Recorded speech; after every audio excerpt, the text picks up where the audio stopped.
Olá, sejam todos bem-vindos a mais um episódio do Pode Ser Mais Leve. E eu já quero agradecer a vocês por vocês estarem acompanhando o canal. Não se esqueçam de ativar o sininho para não perder nenhum episódio. E hoje o episódio vai ficar incrível. Eu estou com um convidado que é o Dr. Eduardo Bacelar. Ele é médico psiquiatra e eu vou pedir para ele se apresentar, dizer aí todas as competências dele. Boa noite, muito Ô, obrigada bem, por ter vindo. bem, boa noite. É complicado, né? A gente se apresentar, fica meio encabulado, assim, né? Falar da gente. É, A gente né? é acostumado a não falo muito de você, não, deixa que os outros falem e tal, né? Mas de ouvir, É né? mais de ouvir, né? Mas o que é que eu posso falar de mim? Assim, eu sou psiquiatra, tô com 41 anos e tenho mais de 15 de psiquiatria, né? Nesses mais de 15 anos eu fiz a formação lá no Rio Grande do Sul, na PUC. Fiquei 3 anos lá e tem uns 12 anos que eu voltei aqui para Fortaleza, e nesse meio tempo fiz mestrado, doutorado lá na UFC, tá voltado nessa área de dependências e neuroinflamação e compulsões, e fiz algumas especializações em dependência química, em terapia cognitiva, em terapia do esquema, e mais recentemente eu estou estudando também essa questão de gestão, então fiz um MBA em gestão em saúde também, que eu acho que é uma área que a gente tem que começar a pensar mais, né? Eu Verdade. acho que quando a gente se apresenta é importante falar também o conflito de interesse.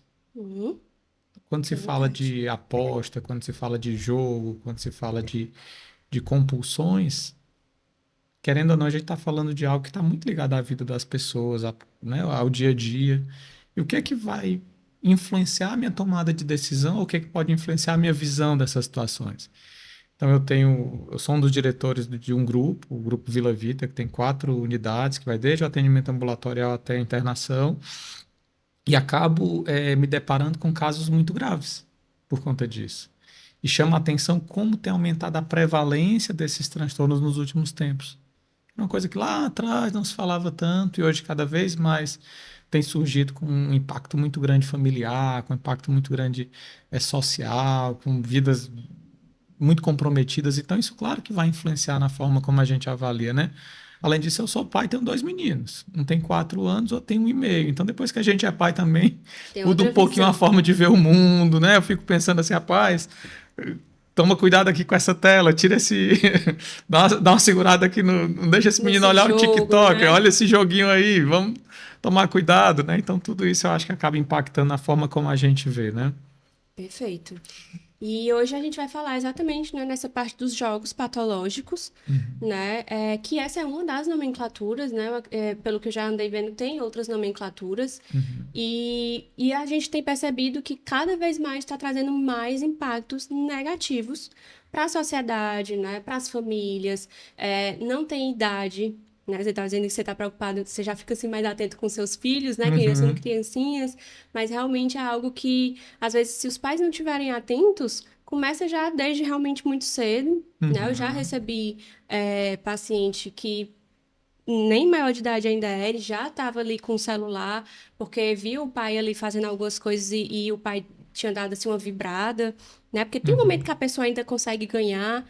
E aí eu queria que você começasse falando um pouco do que você tem visto, né? Do que você tem percebido, iniciando também até explicando como é esse transtorno, né? Pelos jogos Uhum, patológicos, qual a nomenclatura que o pessoal tem mais utilizado para conseguir se identificar, para conseguir até buscar, procurar informação, uhum. né? Para poder aí conseguir se perceber melhor.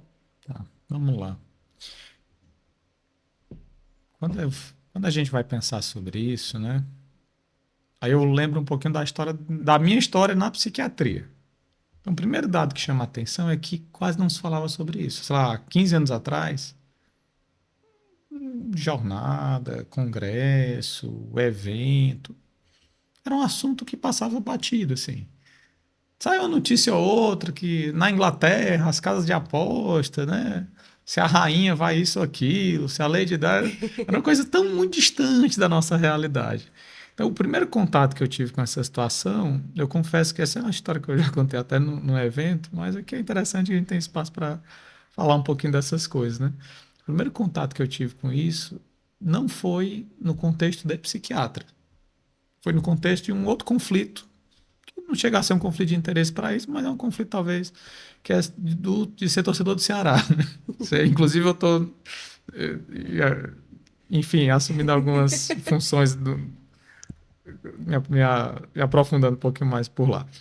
Mas eu estava num jogo em, sei lá, 2000 e... Não, eu voltei para Fortaleza em 2013, isso foi antes, eu era estudante de medicina. Então eu estava nesse jogo, devia ser um meados ali de 2007, 2006, mais ou menos, tá? Então isso tem quase 20 anos. Era um jogo no PV, numa quarta-feira, eu acho que devia ser numa quarta-feira à noite, era um Ceará e Itapipoca. Pensa aí. E aí, eu tava nesse jogo assistindo ali o Ceará e Itapipoca, e aí tinha um amigo do meu primo, com um fone de ouvido, e naquela época, há 20 anos atrás, a internet não era essas coisas todas ali, né? Acho que no 3G mesmo ali do celular, Sim. narrando o jogo em inglês. Ceará e Itapipoca no PV há 20 anos atrás. Eu falei, não é possível. E aí, o cara lá, fall, gol, free kick, não sei o que, yellow card. Eu falei, não. Eu não era psiquiatra ainda, mas eu sempre fui muito curioso, né, para entender o que estava acontecendo. Eu conversei com o cara, vem cá, me passa aí o que tá rolando aí. Não é que eu tô narrando o jogo com os caras lá de Singapura. Conversa, rapaz. Narrando o jogo com os caras de Singapura. É, tô narrando. Eles estão me pagando, sei lá, US$ 50 para eu narrar o jogo para eles. Eu confesso que na minha inocência eu até perguntei como é que é isso. É só narrar? Eles gostam tanto assim do Ceará, né? Ceará e Itapipoca, Campeonato Cearense, né? Massa, né? Não sabia que a gente tava com essa Essa fama visibilidade, com toda. essa fama toda. Deve ser o Yarley, né? Que eles gostam, não sei. É o Chico, né? O Chico já tinha saído nessa época. E aí depois é que eu fui me dando conta de que tem toda uma máfia por trás disso. E que é um negócio que envolve bilhões, Sim. não milhões, bilhões. Que em alguns países isso já vinha ocorrendo de uma forma mais recorrente, né, e indiscriminada, e que no Brasil, vamos colocar assim, de uns 5 anos para cá, essa realidade tem batido na nossa porta. E bateu na nossa porta com um lobby muito grande. Sim. Por quê? Porque no Brasil, até então, não era permitido jogo de azar. Ah, mas e o poker online? O poker não é um jogo 100% de azar, porque pressupõe que você vai usar o seu raciocínio matemático e estatístico para Fazer as jogadas ali dar certo, né? eu assistir um jogo de futebol e prever o resultado. A minha intervenção no jogo é zero. Quer dizer, era para ser, né? Porque também tem um bocado de máfia aí que a gente sabe, né, que Que já aconteceu. influencia, Inclusive, né? o Ceará foi rebaixado, muito em virtude disso, e ficou por isso mesmo. Ainda bem que a gente voltou agora. Mas, voltando aqui para o assunto, essa situação ela começou com esses sites de fora. Então a pessoa não tinha regulamentação aqui, ela ia para um site de aposta de fora e fazia, ou fazia informalmente aqui via WhatsApp. O cara criava um grupo de WhatsApp, rodadas, não sei o quê. Botava a banca, botava as odds, que é o percentual para aposta, e o cara ia pagando e ia fazendo uma mini banca informal. Sim. Isso foi crescendo. Foi crescendo a um ponto que hoje eu acho que todos os times da Série A, se não todos, 90% dos times da Série A, têm patrocínio master de casa de aposta. O que inflacionou o mercado do futebol e o que representa para a economia brasileira, tem dados mais recentes que mostram que um prejuízo assim de 1% do PIB de aposta. Então, por que essas casas de aposta têm tanto dinheiro? Porque elas ganham muito dinheiro. Exato. Não é por outro motivo. E a banca sempre leva. Eu costumo falar para os pacientes: se você ganha na sorte, você perde no azar. A banca sempre leva. Entendeu? Então, como é que começa essa caminhada, né? Vamos dizer assim.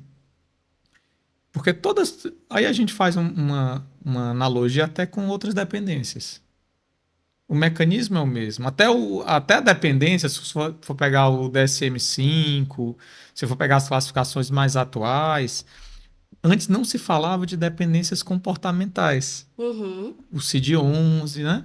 E hoje essas classificações têm contemplado essas dependências comportamentais. Antes era o jogo patológico, depois agora hoje tem um transtorno do jogo, tem a dependência da internet, que Isso. também entra aí na compulsão, né?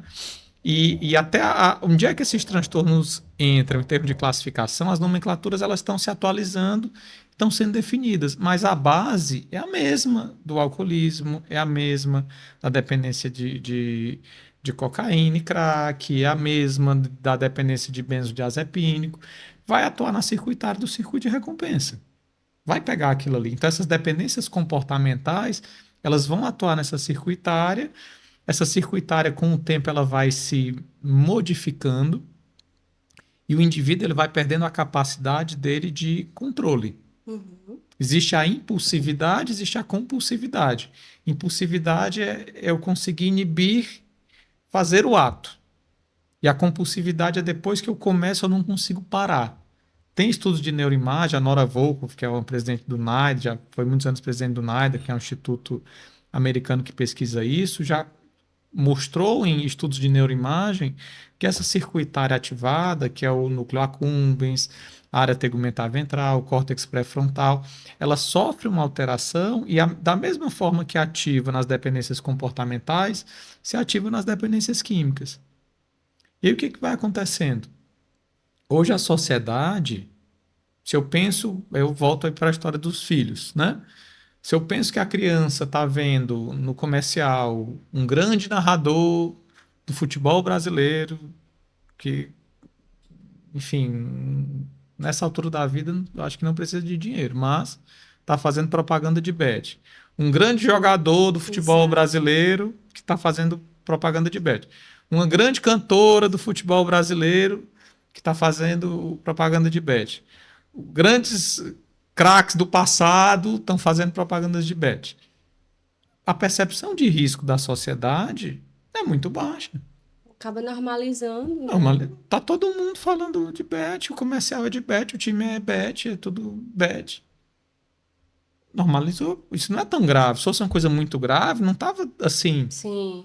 não tava rolando assim. A mentalidade acaba se tornando essa, né? E como essa percepção de risco fica menor, o que que acontece? Se eu falar assim pra ti, olha, vamos dar uma experimentadazinha num crackzinho, vamos? Crackzinho, só cachimbinho. Ah, vez. Só uma vez um cachimbinho de leve. Duas tragadinhas, duas fumadinhas no cachimbo. Qual é a percepção que passa para ti? De tá ficando doido, né? Assim, Por quê? como assim, né? Duas fumadinhas num cachimbo? Que mal tem, né? Né? É, já passa assim de o cúmulo do absurdo. E a pessoa se imagina na Cracolândia, né? Pronto. Vou parar na Que Cracolândia. inclusive é algo que a mídia também coloca, Não né? é isso? Que se você pensou no crack, em conhecer o crack, se prepare, amanhã você tá na Cracolândia. Basta usar uma vez que você fica viciado. Não é Exato. essa a percepção de risco? E a Então, percepção de risco é causada pela mídia. A mídia isso. plantou isso. Ou seja, uma percepção de risco alta protege, Sim, certo? Não, perfeito. mas eu não sou muito destemido, eu não tenho medo de nada, não. Só tenho medo da polícia. Pronto, tudo bem. Mas se você tem medo da polícia, quando eu falo do crack, você imagina como será a abordagem policial se você estiver fumando um cachimbo de crack? Então, Tranquila? Não, né? com certeza não. Mas fazendo uma fezinha, não vai dar em nada, né? Que os times todos têm a camisa da Bet. Exato. Então, eu tenho uma percepção de risco baixa, somada a uma liberalização. Ah, mas tu não disse que o jogo de azar era proibido? Era proibido no Brasil, mas agora ele está regulamentado. Conseguir arranjar uma brecha. Ele está regulamentado. Inclusive, uma parte desse recurso vai ser utilizado para a saúde. Já fizeram esse cálculo com o tabagismo. Como é que funciona? O imposto que o tabaco é, o tabaco, né, o cigarro, ele tem uma carga tributária muito alta, Sim, comparado com outras coisas. E aí fizeram um cálculo. O imposto que se recolhe do tabaco e o prejuízo à saúde financeiramente, SUS, enfisema, CA de pulmão, entre outros problemas e tal, é pelo menos 5 vezes maior o custo com a saúde do que o que se recolhe de imposto com o tabaco. Com o BET, ninguém tem nem ideia disso, porque é tudo. Ainda novo, né? Não, Querendo ou não é, não. não é nem que é novo, não. Era. Ah, entendi. As coisas são meio O dinheiro, ele complicadas. não era assim, olha, estou pagando aqui vou emitir o meu DARF aqui para pagar. Eu tenho uma empresa simples que faz BET, eu vou emitir aqui o meu Simples Nacional para pagar os meus impostos. Sim, sim, sim. Entendeu? Então era muito dinheiro e muito dinheiro sem ser Taxado. taxado, né? Então por isso que eu imagino, né, que até em termos de política surgiu interesse por conta disso, mas aí talvez isso tenha que ser editado posteriormente, tá? Mas vamos voltando para o assunto, tem-se uma percepção de risco baixa, somada a uma descriminalização, a uma liberalização, que faz com que a exposição aumente. Seja para adultos, né? E agora está se conversando, e a nossa sociedade, como é uma questão nova, como tu falaste, a sociedade ela está começando a tentar definir quais são as regras e os padrões dela, do que é permitido e do que não é. Sim. Só que o que, é que me preocupa nisso? É que primeiro a gente espera dar o problema para depois definir melhor o que são os padrões. Que é o que está acontecendo quando se fala de jogo e de aposta. Perfeitamente. Entendeu? Principalmente porque tem muito dinheiro envolvido, de muitas, de muitos interesses, de interesses de todos os lados. E aí acaba passando em panos quentes, né, disfarçando ali para seguir em frente. E na hora que estourar, assim, realmente um grande problema, aí a gente começa a olhar, né? Aliás, as pessoas querem começar a olhar só a partir disso. Que é uma realidade que já está batendo na porta. Sim. E Ah, aí chutando a bola. tá chutando a porta bem chutadinha, né? É. Assim, chutando e. Por quê? Porque tem gente que tá. Eu escuto de.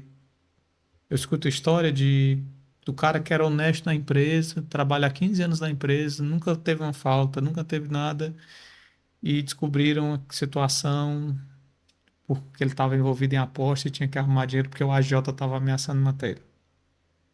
Eu escuto história do pai de família que destruiu a família, a convivência com a esposa, com os filhos e tal, por conta de aposta. Eu escuto história de tentativa de suicídio, que a pessoa se vê numa condição de desesperança por conta de aposta. Aí tu pergunta, Eduardo, mas está falando de uma coisa muito distante. Sabe como é que começa? Primeiro, começa com. E aí a gente vai para um conceito da psicologia, né? Formação de crença. Sim. Quando tem essa permissividade maior, a gente está falando de formação de crença. Eu, quando era mais novo, eu vou entregar aqui a idade, né? Mas tinha uns comerciais que passavam assim, deu duro, tome um Dreyer, né? Aparecia no comercial da televisão. Hoje tem uma regulamentação maior para isso, mas era a artista mais bonita da época, bebendo cerveja na praia, até umas coisas de animaizinho, caranguejinho, não sei o que, tinha uma época que tinha, Sim. que isso aí é para criança, né? É, o atrativo é para É batata, criança. não é para adulto. Ah, o caranguejinho, nananana. Isso é para criança, não é para adulto, né? Isso tiraram, né? Mas pensando numa criança, adolescente, nordestino, morador de Fortaleza, criado dentro de um contexto sociocultural, no qual a permissividade do álcool estava ligada a uma fase de entrada ali na adolescência, não é na idade Sim. adulta, da adolescência, de exposição, e na idade adulta você tinha um carro para ter o som, para ir para o Eusébio, ficar ali no Clube do Vaqueiro, para beber, que aí você tinha que fazer as bases para poder entrar, para poder ir para a festa, para o forró, e no forró tinha que ter a mesa com isso. É bem esse contexto. Hoje tem Era. mudado um pouco na Sim. geração, né? O pessoal tá indo mais para outras club drugs aí, mas Tipo vape, isso. né? Vape. Por Exato. exemplo, vape. A propaganda do vape é a mesma do cigarro. Só que muito voltado pelas cores e pelos sabores ao público infanto-juvenil. Pega a propaganda da época ali do Marlboro. Aí tu vai ver, bota, alguém faz o exercício aí no YouTube, coloca propagandas de cigarro década de 80. Tem um Era bocado no coisa YouTube. Aí de você vai gente ver finesse, né? estilo, quadriciclo, mini bug, jet ski, windsurf. O que isso tem a ver com cigarro? Nada. Mas na propaganda era a galera praticando essas coisas, curtindo na farra e fumando. O vape hoje é uma coisa descolada, status, entendeu? Um status social, um contexto é o mesmo, é bem parecido, né? Sim. E aí, para não desviar muito ali do assunto das apostas, o que que acontece? Tem adolescentes que eu atendo que eles fazem assim: olha, meu pai me deu aqui um dinheiro da mesada, mas vai ter uma festa aqui no final de semana, eu vou fazer uma fezinha aqui, porque o dinheiro da mesada não está batendo da festa, Aham. vou fazer uma fezinha aqui para ganhar o dinheiro, para tal. Eles começam a conversar: olha, tu tem que apostar no campeonato tal, a odd boa é a odd não sei das quantas e tal. Essa situação ela vai ficando normalizada. E até como se fosse realmente uma forma, que inclusive é o que é muito atrativo, como se fosse uma forma de ganhar dinheiro simples, num clique, E é né? assim que as pessoas começam. Exato. Então a pessoa começa assim: vou apostar aqui um pouquinho para eu ganhar um dinheiro rápido, para pagar uma festa, para comprar um produto que eu estou querendo. No começo até ganha. Por que que no começo até ganha? Isso aí, Ganhar o cliente. muitas casas de aposta fazem o seguinte: você ganha o crédito. Hum, Só que para tirar esse crédito é uma luta, viu? Assim, eu quero crédito, eu quero tirar meu crédito. Não pode, não. Você tem que apostar o crédito. Você não pode tirar o crédito, não, entendeu? Você sim. tem que ganhar o crédito e apostar. Aí você ganhou. Aí você tem a opção de deixar o crédito tirar depois para ganhar mais ou tirar logo e perder. Por quê? Porque nesse meio tempo que seu crédito fica, você tem chance de apostar e perder o que você ganhou, Uhum. É né? realmente deixar preso mesmo, Deixa né? preso ali e vai. Aí a pessoa, o que que acontece? No começo, e aí é o que vai diferenciando esse pulso de progressão para o transtorno. No começo, a pessoa ela vai, se for uma pessoa bem, vamos dizer assim, estudada, ela pode ir até na inteligência mesmo, na matemática, na lógica. Não, eu vou calcular qual é a odd que tá paga, que foi mal precificada. Eu vou diversificar aqui, porque se eu perder, eu não perco tudo. Eu vou de pouquinho em pouquinho. Se eu ganhar, eu vou ganhando de pouquinho em pouquinho, mas se eu perder, eu vou perder de pouquinho em pouquinho também, não vai ter um impacto tão grande. No começo isso acontece. O que que vai acontecendo? Quando a pessoa ela vai continuando nesse comportamento, aquela aposta pequena, ela já não faz mais tanta graça. Aham. É igual, é bem semelhante ao fenômeno de tolerância que você vê nas outras substâncias, Exatamente, estava pensando né? exatamente A pessoa nisso. toma uma cervejinha, daqui a pouco ela aguenta tomar duas, aguenta tomar três, aguenta. Então, para aquela aposta começar a ativar o sistema de recompensa, você tem que ir escalando. Aquela aposta pequena já não faz mais graça. Aí tu começa a arriscar mais. Ou se sente confiante, Sim. tô ganhando, vou viver disso. Agora pronto, preciso de mesada não. É só gerenciando o meu lucro aqui com aposta, adolescente, né? Aham. Ou outro fala assim, não, eu vou gastar aqui só um pouquinho do meu, vou começar tentando R$ 100, 200, daqui a pouco está em 500, daqui a pouco está em 1.000. E aí o que que acontece? Vai ganhando muitas vezes, só que aí quando perde, perde muito também. E aí a pessoa quer tentar recuperar o prejuízo. Exato. E nesse de tentar recuperar o prejuízo é que o problema está feito. Por O quê? ciclo formou, né?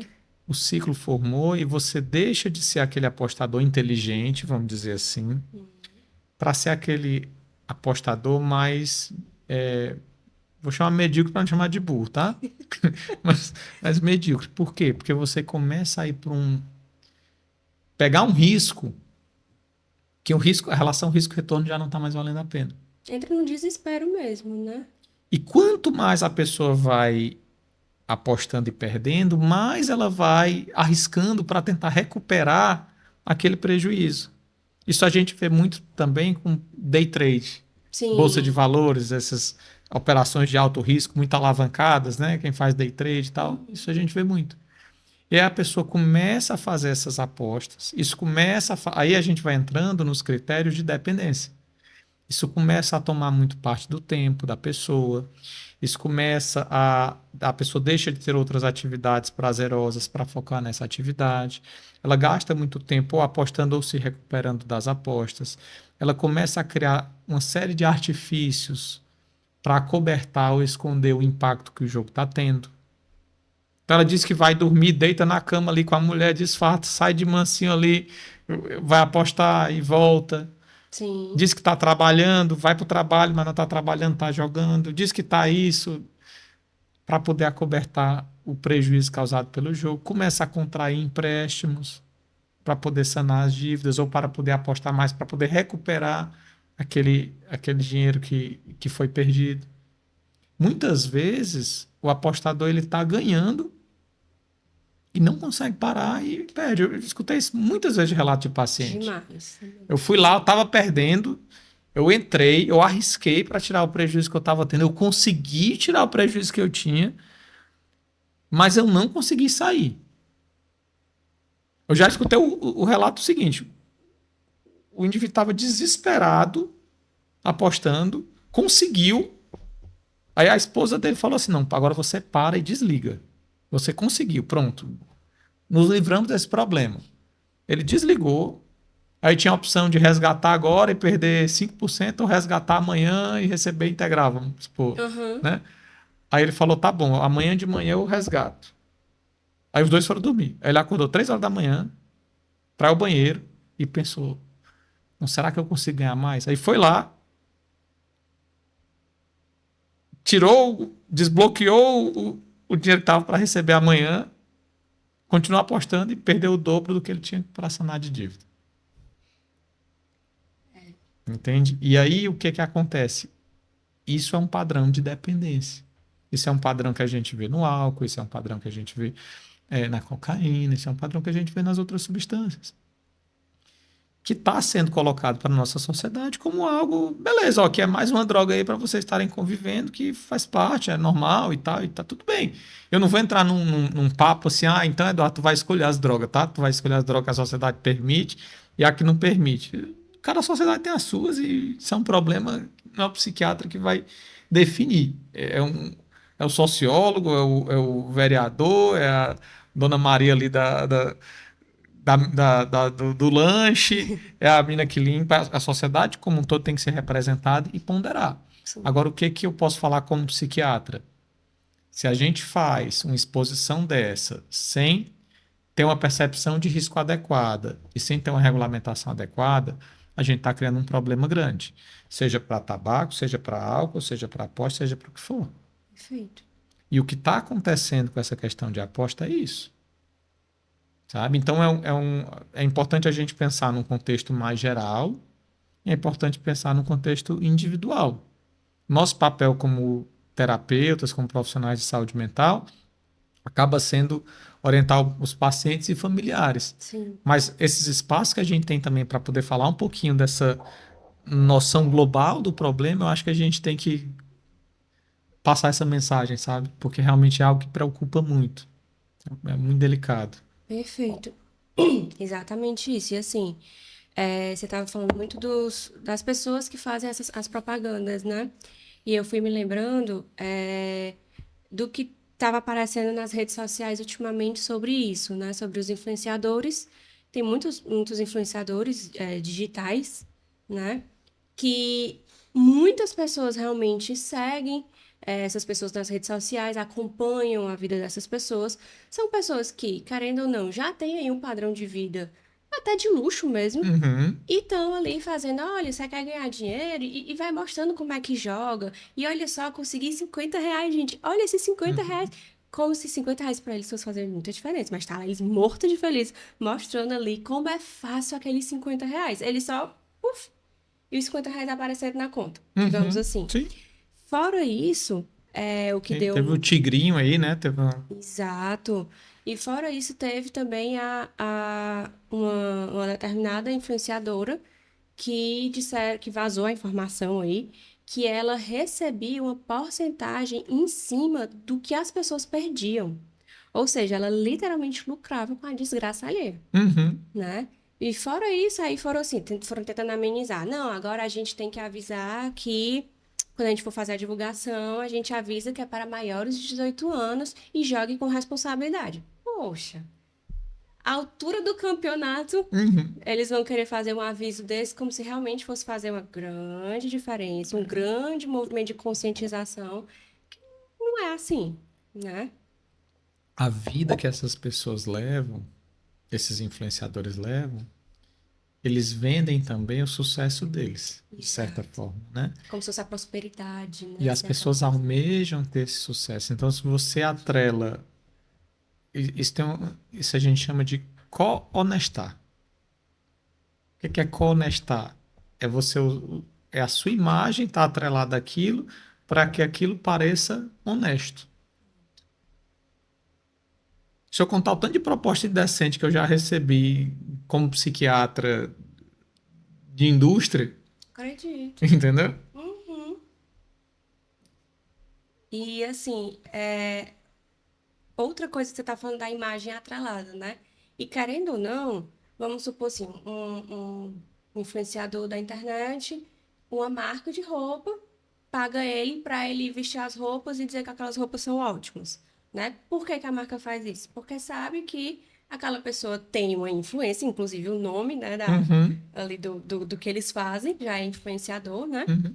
Têm uma influência e eles sabem vender, eles sabem o que falar, eles entendem a dor de quem está assistindo, Sim. de quem acompanha, eles fazem, eles traçam os perfis, eles sabem o que falar, como falar, né? Então é a mesma coisa que acontece com os jogos de E aposta. se ele tem uma pessoa que ele já tem um vínculo, né? Mesmo que um vínculo virtual, mas de uma convivência quase que diária, né? Com aquela Exatamente. pessoa, o influenciador acaba trazendo uma credibilidade, uma suposta Exato. credibilidade que vai impactando. Então, é Total. muito importante que a gente consiga conversar sobre isso também porque a gente pega ali o final, né? A gente pega o paciente que já tá, não, eu já tenho um problema, eu caí na conversa do influenciador tal, eu comecei de tal. Sim, Mas quando a gente consegue trabalhar com prevenção, a gente tem um alcance muito maior. E tem um perfeitamente. sucesso muito maior também em diminuir o impacto, diminuir o prejuízo em todas as áreas da vida, que a gente sabe que esse tipo de aposta funciona, né? Não sei se cabe falar um pouquinho de como é que é o sistema de recompensa, como é que isso. Sim, eu acho que é válido até para as pessoas realmente irem entendendo, né? Para não pensar que. Porque ainda tem aquela coisa da pessoa pensar assim, é só parar, Uhum. né? A, Como se. a questão de, se é uma doença, onde é que está essa doença, né? Tipo isso, Aí, né? infelizmente, eu tenho muita inveja dos ortopedistas, porque eles têm um raio-x que ele mostra o osso quebrado. Exatamente Ninguém ali. teima, ó, tá vendo? Isso aqui é uma fratura, tá certo? Ninguém teima, né? Às vezes teima fazer a fisioterapia, também nada, né? Nada é 100%, né? Mas pelo menos na Tem um cirurgia, mínimo pelo menos direcionamento, na né? cirurgia o paciente vem e aceita, né? Entendeu? Depois o segmento é um Justamente. pouco mais difícil. Mas aí o que que acontece? Uma das melhores explicações que eu já vi sobre o sistema de recompensa foi de um colega lá de Minas Gerais. O nome dele é Frederico Garcia. Ele é professor da UFMG, um gênio brasileiro. O cara tem 2 pós-doc. Não sei se você já ouviu falar na vacina Da da cocaína? cocaína. É o cara que Sim. está desenvolvendo a vacina da cocaína. Simples Não é assim. para menos. Simples assim, né? Então, é, aí o Fred falou o seguinte. Cara, o sistema de recompensa, imagina, imagina que tu tem uma região do teu cérebro que é uma região de controle e tu tem uma região do teu cérebro que é uma região de prazer. Que é essa região aqui da frente, córtex pré-frontal, e aqui é mais interno, núcleo accumbens, área tegumentar ventral, hipocampo, tá? Essas áreas se conectam. O controle e o prazer se conectam. Lógico, é importante, né? É importante. Qual é o problema, por exemplo, da criança e do adolescente? É que essa via não está amadurecida ainda.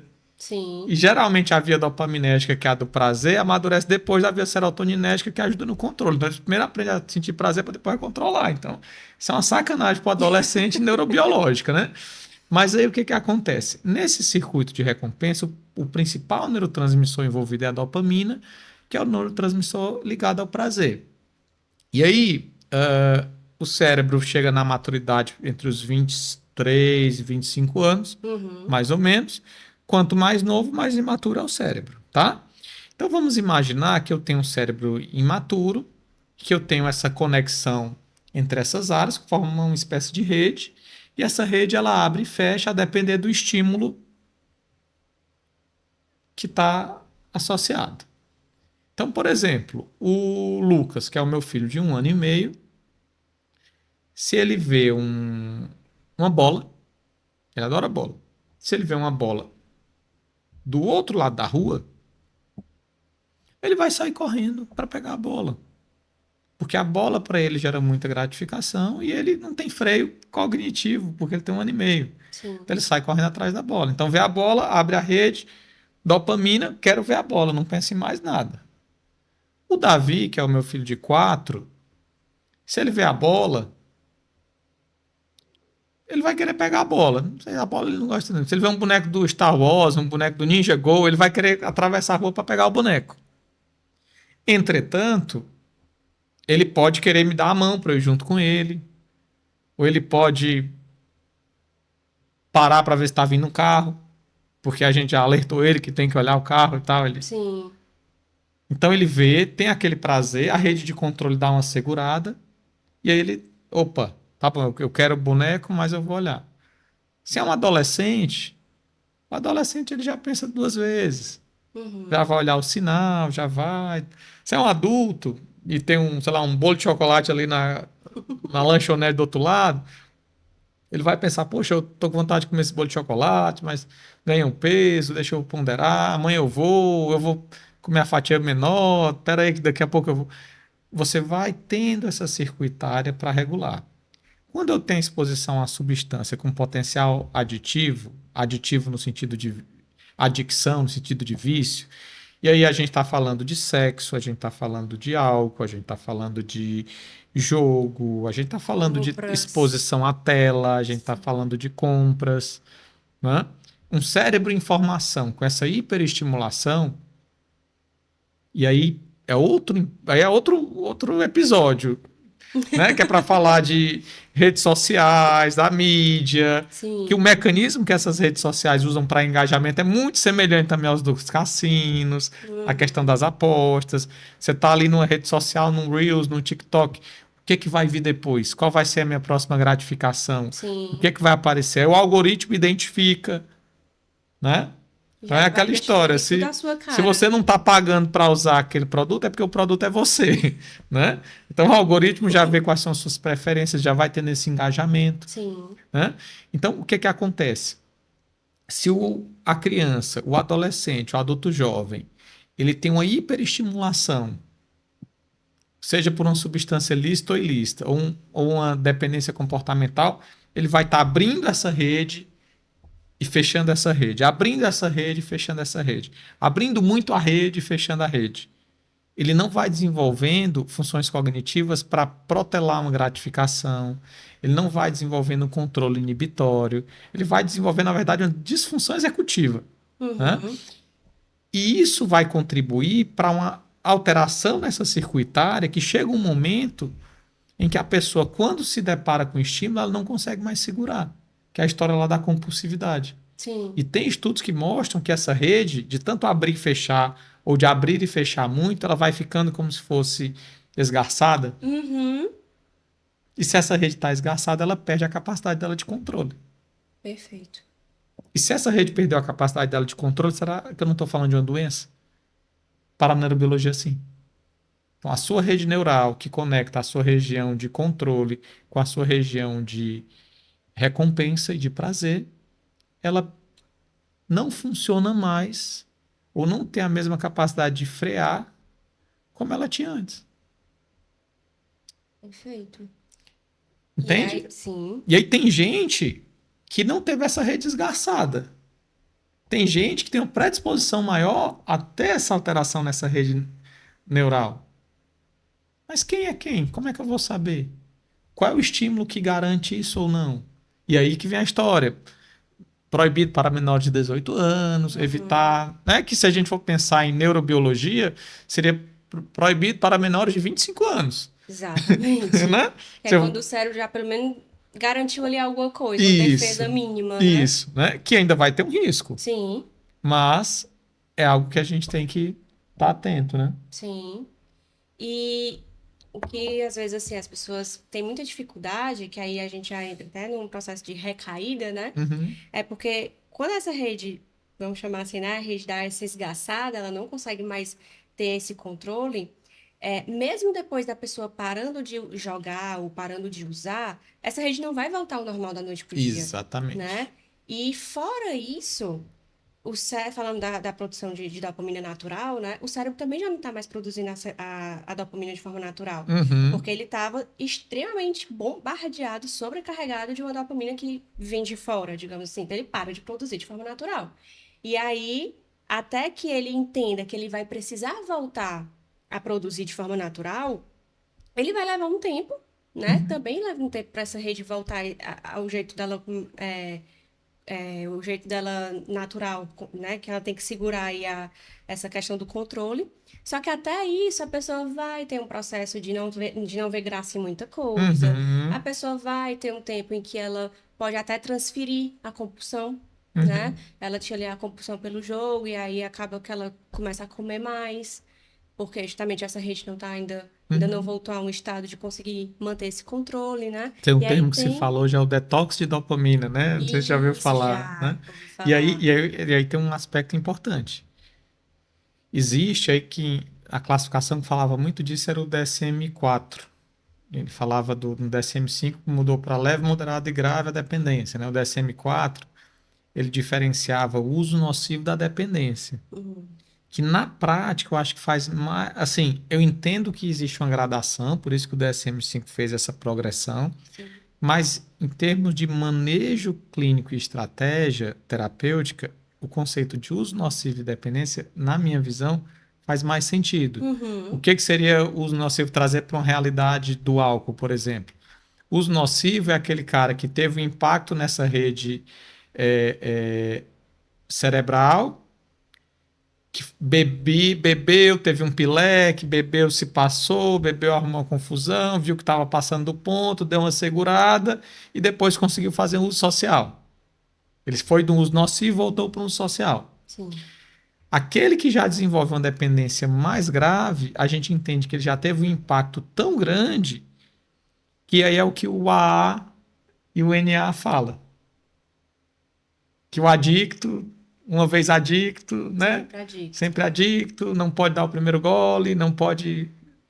Porque isso, se a gente for traduzir para uma linguagem mais científica, é como se falasse assim: olha, nesse indivíduo, o impacto dessa substância, desse comportamento já foi tão grande que dificilmente ele vai conseguir conviver com isso de forma socialmente ok, Minimamente controlado, minimamente assim, né? controlada.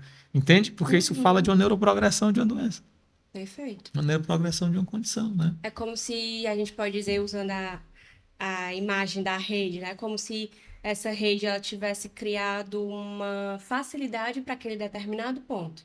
Tipo assim, por exemplo, o álcool.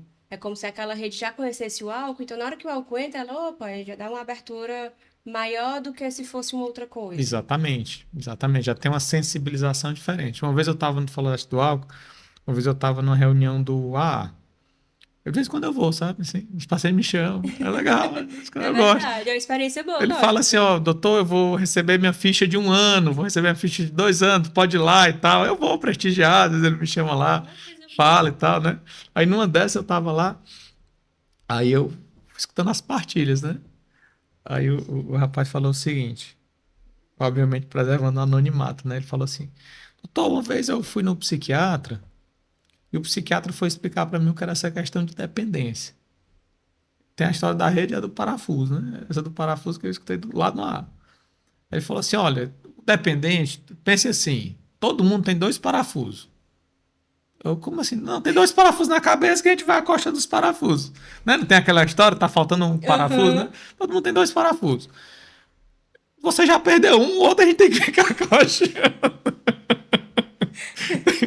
Aí, faz sentido, doutor Eduardo? Eu falei, rapaz, não gosto muito dessa nomenclatura, não achei a forma mais feliz, mas se a gente pensar que você teve uma alteração neurobiológica que precisa de um cuidado a mais, né? e que você, por conta da exposição que você teve, se colocou numa condição diferente O da cérebro população em geral, alterou o seu mesmo, né? cérebro foi alterado por conta da exposição que você teve, se colocou numa posição diferente da população em geral, faz sentido, Perfeito. né? E aí tá, beleza. E agora alterou a rede, sumiu o parafuso, tô lascado. É assim, não. Pera. Se eu tenho uma calça e aí eu engordei, emagreci, engordei, emagreci, engordei, emagreci. Quer dizer que essa calça tá perdida porque ela ficou esgarçada? Se for uma calça boa, de qualidade, ela tem uma certa durabilidade. E o nosso cérebro é assim, né? Uhum. Mas eu vou ter que usar um cinto, Vai ter que ter adaptação. mas eu vou ter que fazer alguma adaptação para isso, né? Se eu for num grupo de AA, ou NA, ou JA, que os jogadores anônimos, que também é um gratuito, que segue esse mesmo preceito dos 12 passos, né? E eu acho que também é importante a gente até colocar isso como uma opção de, né, para as pessoas De buscarem, de ajuda. grupos online que possa participar com todo o anonimato que isso envolve. Eles vão falar o seguinte: você tem que modificar pessoas, lugares e hábitos, você vai ter que fazer os seus evites, você vai ter que trabalhar as situações, né? Perfeitamente. Se eu for ver isso dentro de um modelo de terapia cognitivo-comportamental, num modelo cognitivo de recaída, eu vou falar o quê? Você vai ter crenças, que essas crenças vão alimentar pensamentos, e esses pensamentos podem gerar uma vontade. Quando você tiver essa vontade, você pode alimentar crenças permissivas, que no A e no E a gente chamam de reservas. Que Sim. são desculpinhas que você vai se dar para ter aquele comportamento. Quando você tiver aquele comportamento, você vai ter uma recaída e depois vai entrar no ciclo. Então, Uhum. você vai ter que monitorar isso para não entrar nesse ciclo. Como é que eu vou monitorar isso? Eu vou ter que saber quais são as situações de alto risco, eu vou ter que saber quais são as situações que aparentemente não tem tanto risco, mas que tem risco, para eu Uhum. tomar cuidado. Eu vou ter que ter estratégias para, se eu tiver uma vontade forte, que no meio da dependência a gente chama de fissura, que ferramentas eu posso usar para lidar com isso? Eu vou pedir ajuda, eu vou mudar o foco, eu vou fazer outra atividade prazerosa. Eu tenho que saber que estratégias eu posso ter para prevenir uma recaída, que ambientes eu devo frequentar, que cuidados eu devo tomar. Se eu tenho uma medicação que pode ajudar a controlar impulso, controlar a vontade, ou melhorar o humor, ou como é que eu posso utilizá-la, obviamente, com supervisão profissional. Então, Perfeito. tudo isso são estratégias que a gente vai desenvolvendo para ajudar o paciente. Só que aí é aquela história. Isso envolve um processo, né? Sim. Não é da noite para o dia, tem uma conscientização, né? Nessa caminhada, muitas vezes a pessoa quer fazer testes, Sim. não é? A gente vê muito isso. Ah, Demais. deixa eu tentar um pouquinho aqui, mas será que eu não consigo? Ah, tem 3 semanas que eu não aposto, e agora?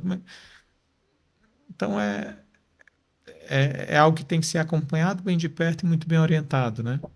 Exatamente. E você foi falando, né, eu fui pensando aqui nos pacientes, né, que realmente ultimamente têm chegado muito, Uhum, muito, assim, nem que seja assim, perguntando, buscando informação, uhum, né?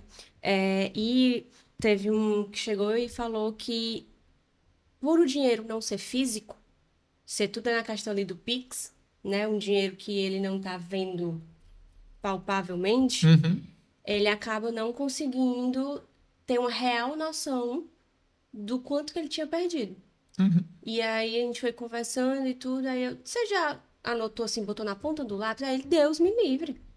Eu não tenho nem noção de quanto. Aí eu, pois vamos ter, que pode uhum, ser que isso aí ajude você a ter uma percepção melhor do tamanho que esse problema tá. Porque uhum. até então a pessoa tinha procurado ainda, né, ainda achando que tava ruim, tipo assim, não, Dava vou. para. Uhum, Assim, tá ruim, mas eu vou logo ajustar aqui porque os meus pais já estão vendo, já estão querendo me proibir de algumas coisas. Então era por outros motivos, não era nem pelo jogo em si. uhum. Mas se fosse pelo jogo em si, colocar na ponta do lápis, não, Deus me livre. Né? Então, a partir do momento que a gente foi tentando fazer esse movimento de colocar na ponta do lápis, Ele até falou, né? Eu tô em ponto de entrar em depressão. Porque olha o tanto aqui que eu já gastei. E ele não tinha noção. Justamente porque não é uma coisa Uhum, palpável, né? Ficava só ali de um Pix pro outro, de uma conta pra outra. E, tipo, dinheiro de brinquedo, né? uhum. E Banco aí, imobiliário, né? tipo E tem isso. aquela história, né? Ninguém se ilude com coisa ruim, né? Nunca me Então, iludi, eu só me iludi. com as propostas que pareciam ser bem boas, né? As ilusões são por natureza doces, né? Ninguém vai se iludir com coisa ruim, só vai se iludir com coisa boa, né? Mas tá na Exatamente. cara que é ruim, mas eu não, pra eu me iludir, eu criar alguma história para justificar aquilo. Uma vez abordei um paciente com resistência, né, em relação a isso, minimizando muito o impacto. E aí eu fiz até um desafio. Eu falei, cara, então vamos fazer o seguinte: tu vai passar 2 semanas sem apostar.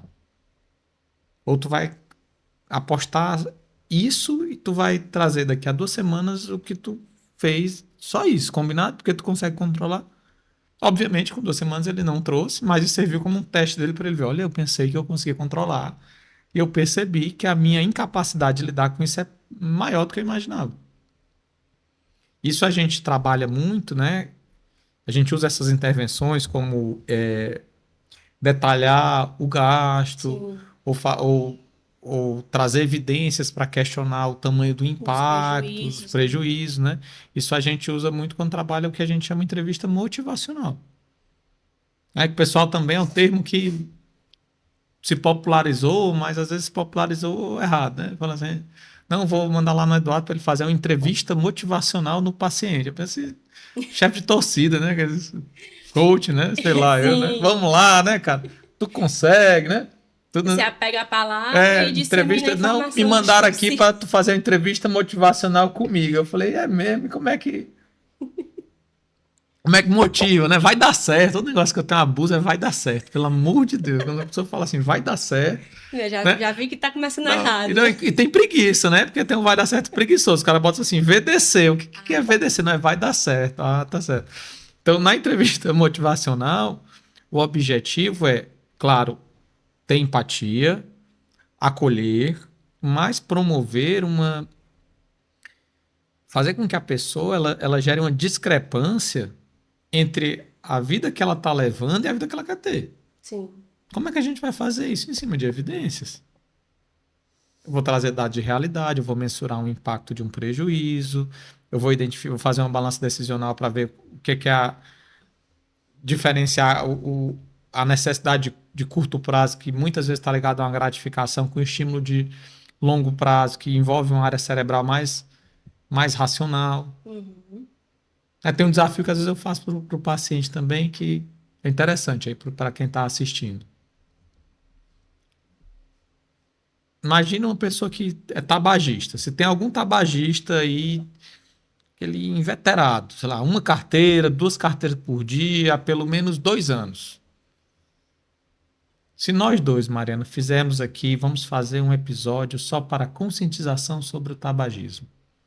De 100 pessoas que são tabagistas há 2 anos, uma carteira de cigarro por dia, pelo menos. Se a gente fizer aquele bem completo, assim, ó, vamos chamar aqui um pneumologista para falar 10 minutos sobre o câncer de pulmão, vamos mostrar aqui toda a fisiopatologia, vamos mostrar os efeitos do tabaco, vamos chamar aqui um dermatologista também, vamos chamar um psicólogo, um psiquiatra, uma equipe multidisciplinar, 1 hora de 100 pessoas. Quantas tu achas assim que agora vai? Eu não Pouquíssimas, sou muito assim, otimista também não, assim, eu já quebrei muita cara. sei lá, uns três? Vamos botar assim uns 10%. Se a gente for muito bem, vamos Sim. botar uns 10%, né? Uhum. Tudo bem. Agora vamos pegar o mesmo cenário e aí a gente vai comprometer a herança das nossas próximas gerações, porque, né, o negócio está difícil hoje em dia, mas a gente vai falar o seguinte: quem conseguir ficar 24 horas sem fumar, a gente vai fazer um pix de R$ 1.000 para cada um. Dos 100, quanto tu acha que consegue? Aí, se não for todos, uma boa Mais de parte. 50%. Uma boa Né? Não sei parte. Se quem está assistindo tiver algum tabagista aí, depois você responde, pô, dá para responder, né? Dá, Se sim, toparia o podem desafio, interagir. se toparia o desafio ou não, né? Já pode dar o retorno nos Dá um comentários. retorno, marca, né? Bota aí. Mas o que que me chama a atenção? A gente está falando de neurociências quando a gente está fazendo esse desafio. Uhum, Quando eu falo do comprometimento de longo prazo, quando eu falo dos prejuízos do enfisema pulmonar, do câncer de pulmão, da DPOC, não sei o quê, eu estou falando de um comprometimento de longo prazo, eu estou mexendo com a área racional do cérebro. Quem está captando aquela mensagem é uma área racional do cérebro. Quando eu falo de 1.000 conto no Pix, eu estou falando com o sistema de recompensa. perfeito.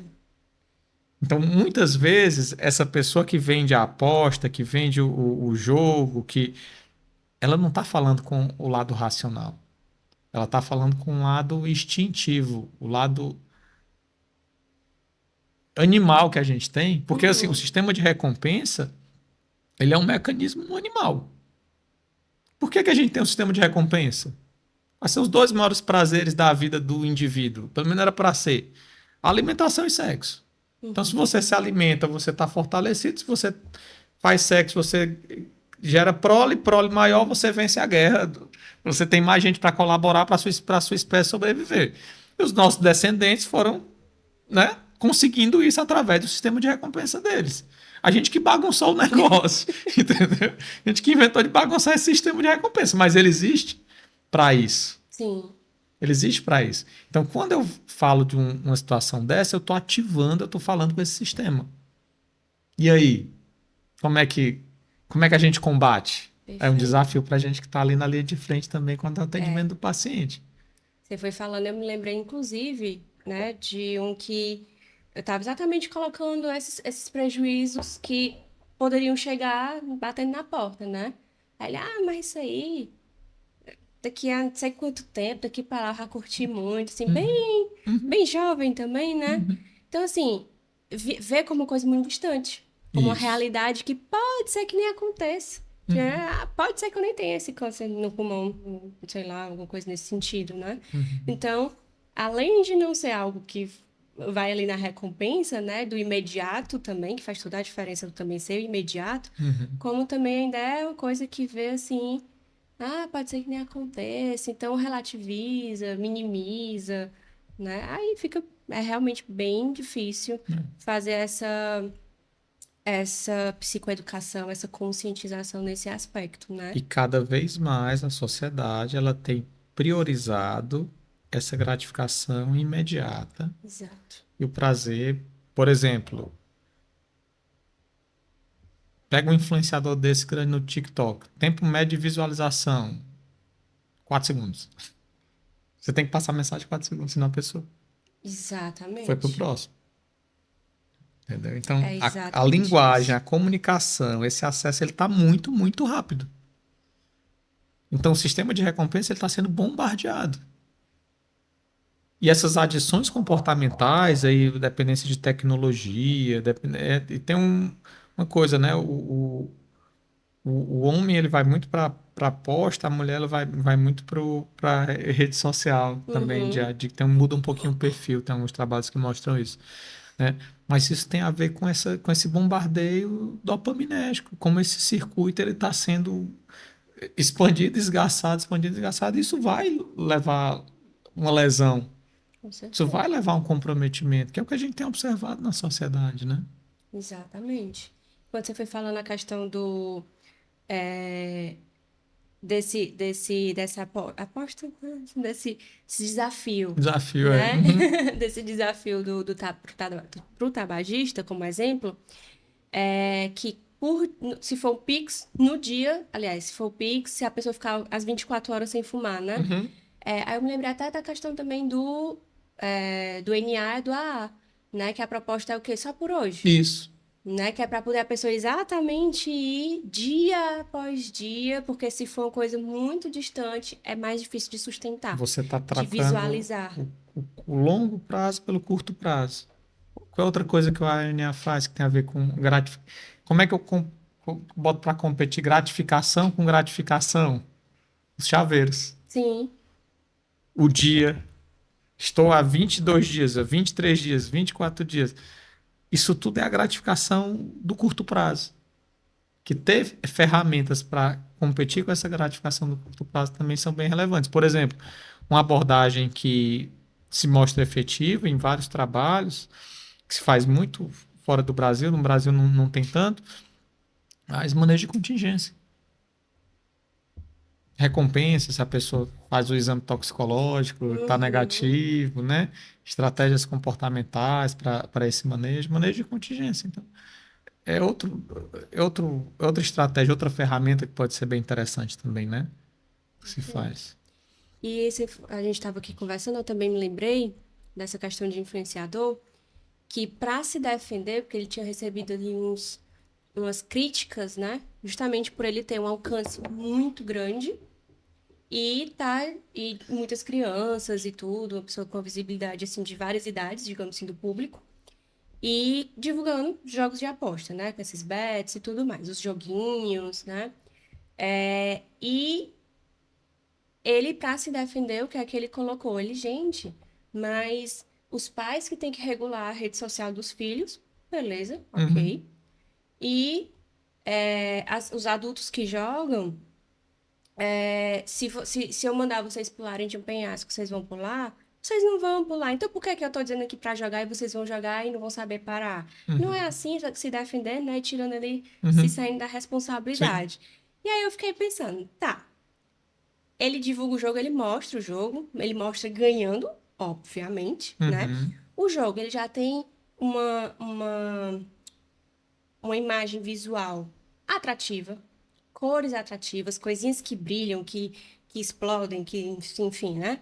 Principalmente se a pessoa ganhar, tem lá todos uns confetes ali na imagem. Ele sempre ganha, toda vida que ele vai fazer a propagandinha do jogo, ele só ganha, uhum, óbvio. Uma vez ou outra falaram assim, não, mas eu já perdi. Uma vez perdi. uhum, E sei lá, R$ 5. uhum. E aí eu fiquei pensando, tá, se ele fosse fazer uma propaganda do penhasco, né? Será que ele faria uma propaganda dizendo que se a pessoa pular do penhasco, a pessoa vai ter ali vários e vários benefícios, como ele fala que se a pessoa jogar, ele vai ter vários e vários benefícios, né? Como ele vai apresentar esse penhasco? Ele vai apresentar com essa empolgação toda que ele apresenta o jogo? Uhum. Ele vai mostrar assim com empenho como ele mostra o jogo? Então, assim, é completamente diferente ele dizer, se eu disser que você vai pular de um penhasco, toda a comunicação para fazer esse tipo de propaganda faz diferença, né? Vai ativar ali gatilhos na mente da pessoa que vai estimular que a pessoa vá, no mínimo, conhecer. Sabe, falando nisso, o que é que eu me lembrei? Tem país, na verdade, vários países, eles têm leis específicas para como produtos são divulgados para o público infanto-juvenil. Por exemplo, Kinder Ovo. Tem país que não pode vir o Kinder Ovo. Tem que vir o chocolate e o brinquedo separado. Não pode vir o brinquedo dentro do chocolate. Entendi. Entendeu?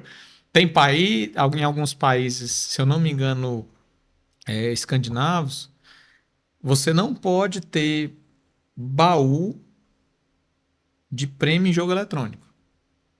Por quê? Porque tem pesquisas que mostram que isso é uma das coisas que tem o maior potencial aditivo, o maior potencial de criar vício. Por exemplo, olha como vou trazer aqui para uma situação. Você está jogando um jogo de futebol, FIFA.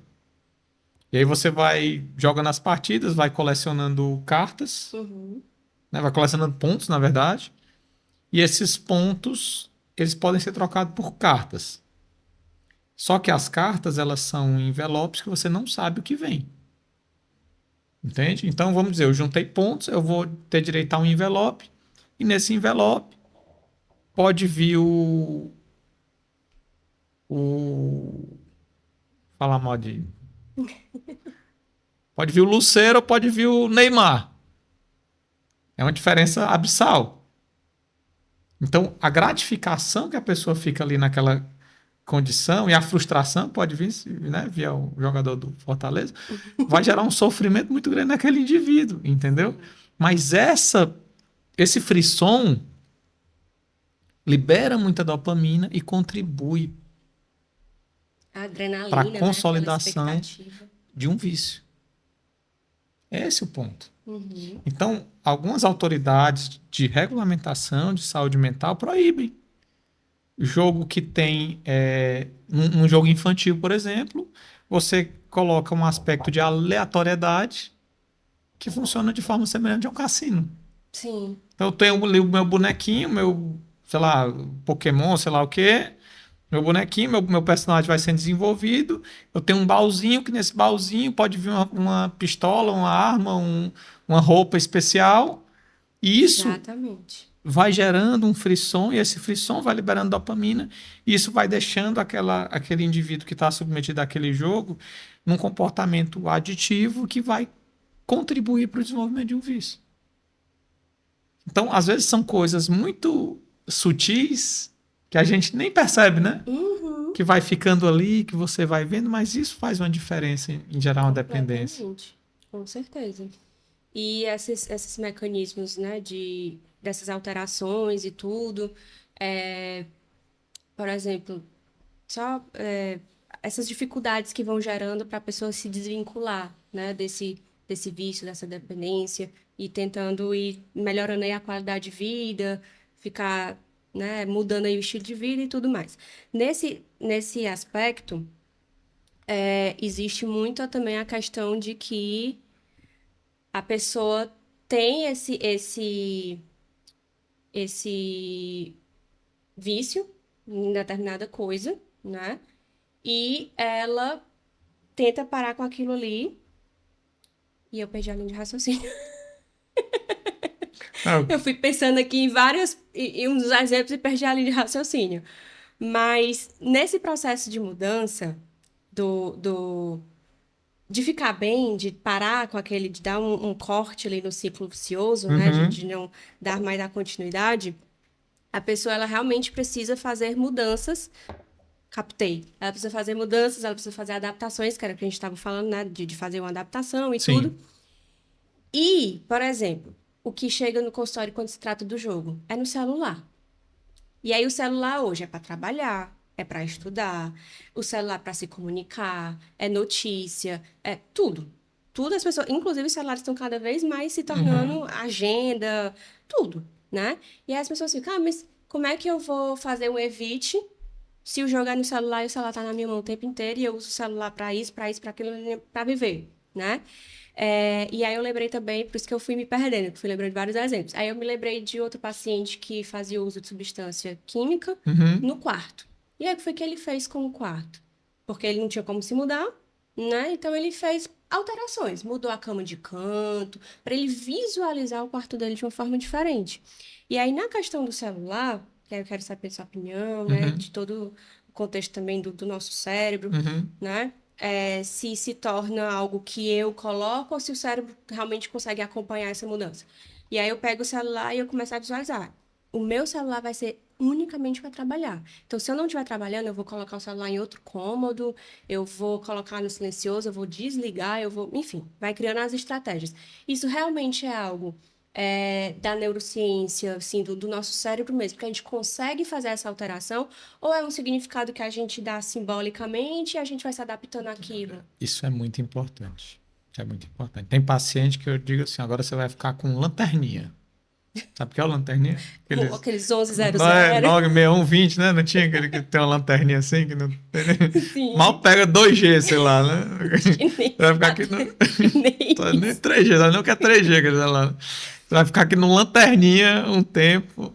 Tipo isso. Assim, se a, se a ferramenta, né, que o vício, vamos dizer assim, né, que a adicção vai se manifestar, tá muito acessível, fica difícil de manejar. Então Uhum. você tem que criar estratégias, desde o celular lanterninha, até uma limitação do tempo de uso, até um bloqueio de aplicativos. Sim. Só que o que, é que acontece muitas vezes?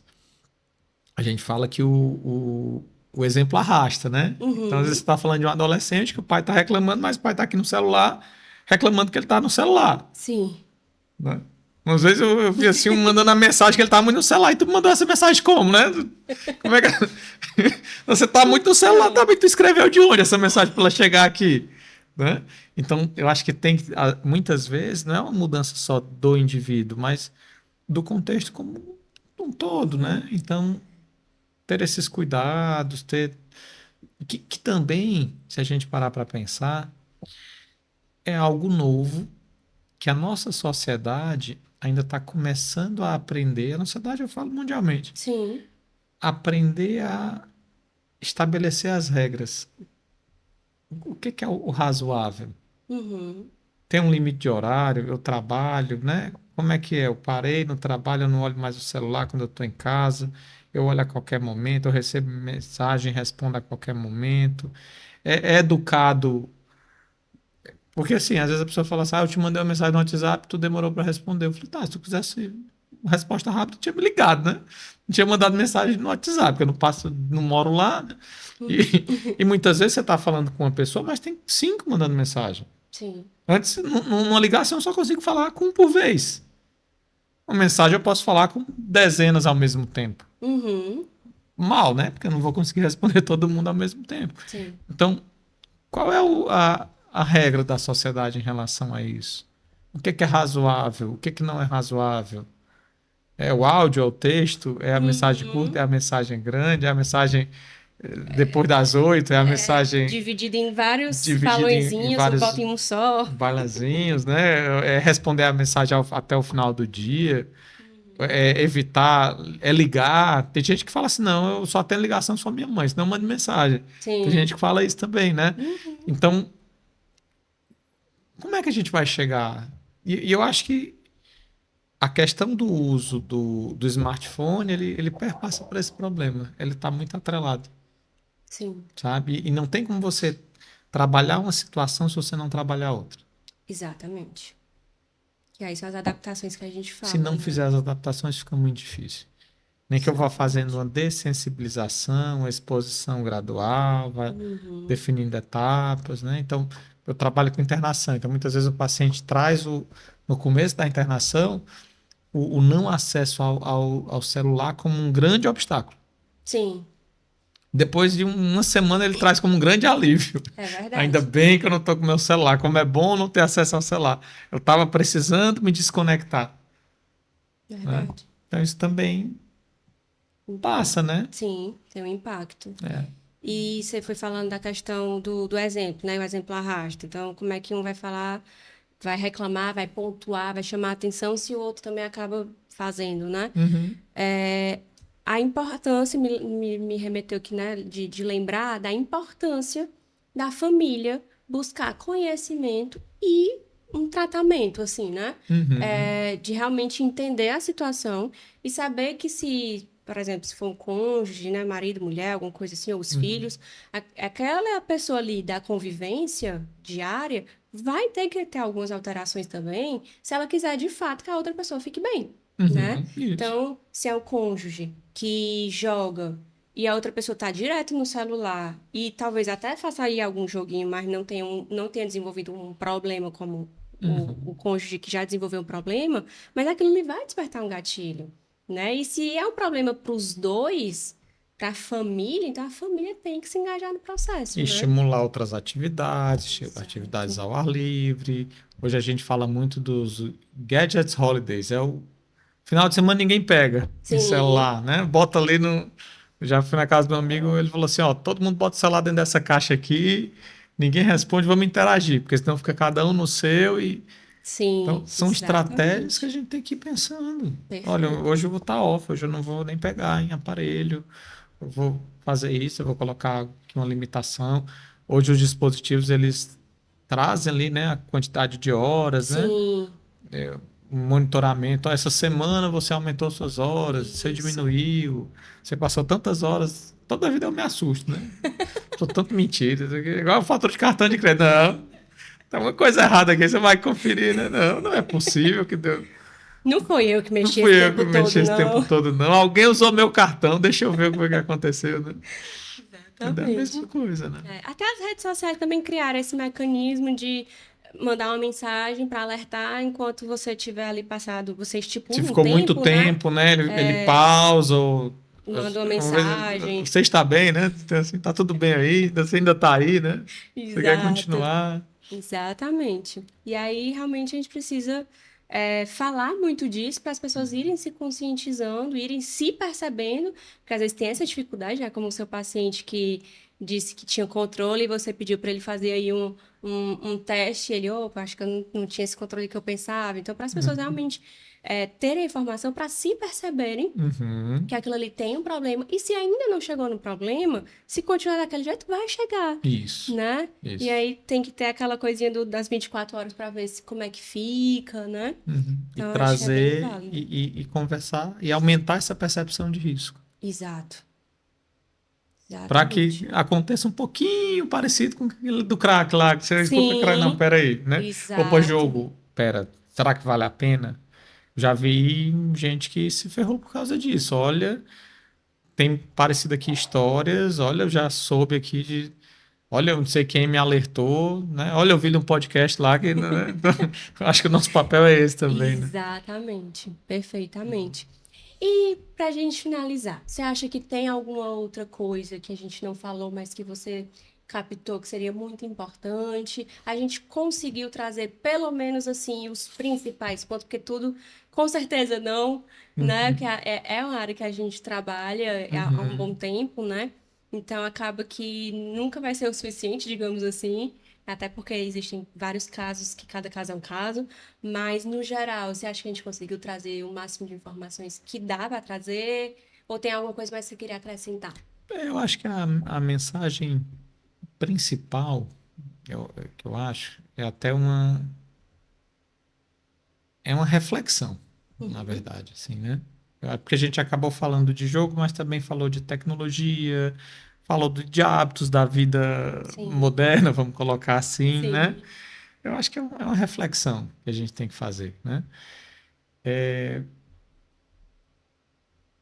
Até que ponto eu não estou deixando que essas gratificações mais imediatas, esses prazeres mais fáceis, esse acesso, esse bombardeio da mídia, da tecnologia, das redes sociais, está impactando no meu bem-estar, na minha qualidade de vida, no meu sono, no meu relacionamento familiar, nas minhas atividades de lazer. Uhum. Até que ponto eu estou escolhendo o caminho de pré. E aí tem uma coisa que acontece muito quando se fala em jogo, em celular, em jogo, em aposta, é o que a gente chama de esquiva experiencial. Até que ponto eu não estou usando isso como esquiva experiencial? Esquiva de quê? De experienciar sensações algo desagradáveis. As fugas, né? Isso. Até que ponto eu não estou usando isso como uma fuga das minhas demandas? Perfeito. E a pessoa conseguir estar num estado de mente, de se perceber mais, e aí o mindfulness, a atenção plena fala muito Uhum. disso, né? Se perceber mais nessas condições, eu acho que se ficar essa mensagem, essa reflexão, isso vai ajudar a prevenir um comportamento prejudicial do jogo, mas também vai ajudar numa mudança de estilo de vida, na promoção de uma qualidade de vida melhor. Porque realmente se a gente for pensar no aspecto de ancestralidade, de neurobiologia, de sistema de recompensa, é uma luta de glória, assim, difícil, Sim, né? Então, a gente não pode ficar num modo automático. A gente tem que sair desse modo automático, se perceber, se olhar, se conscientizar. Então, isso funciona para todas as adicções de uma forma geral, né? Todas as uhum. dependências. Então, essa Perfeitamente. reflexão acho que é a principal mensagem que a gente poderia passar, né? Perfeito, perfeito. Eu concordo totalmente. Principalmente nessa questão, nesse pontozinho que resume tudo, né? Que é essa questão do estilo de vida. De Uhum. buscar perceber como é que está o seu estilo de vida, fazer ajustes, né? Para você ter uma qualidade melhor e uma saúde mental melhor, né? Que anda lado a lado, né? Isso. Perfeito. Então, só lhe agradecer, Eu que né? agradeço o convite aí, a oportunidade. Obrigada. Muito obrigada por todo esse conteúdo, por toda assim, a sua experiência, né? Obrigado pelo seu trabalho, né? Eu sei que você, no seu trabalho você ajuda muitas pessoas, você dá muitas palestras, né? Então, eu acho que realmente a sua mensagem ela consegue chegar em muitas pessoas, e isso é muito valioso. Então, muito obrigada por estar aqui Eu hoje. agradeço, muito feliz de ter Obrigada. participado. E parabéns aí pela iniciativa, muito, muito legal. Muito obrigada. E muito obrigada a você que está aqui acompanhando. Obrigada por vocês estarem inscritos no canal, que tem que estar inscrito no canal. Ativa o sininho para não perder nenhum episódio. E comentem, falem aqui se vocês vão fazer os desafios que a gente comentou, digam os resultados, interajam.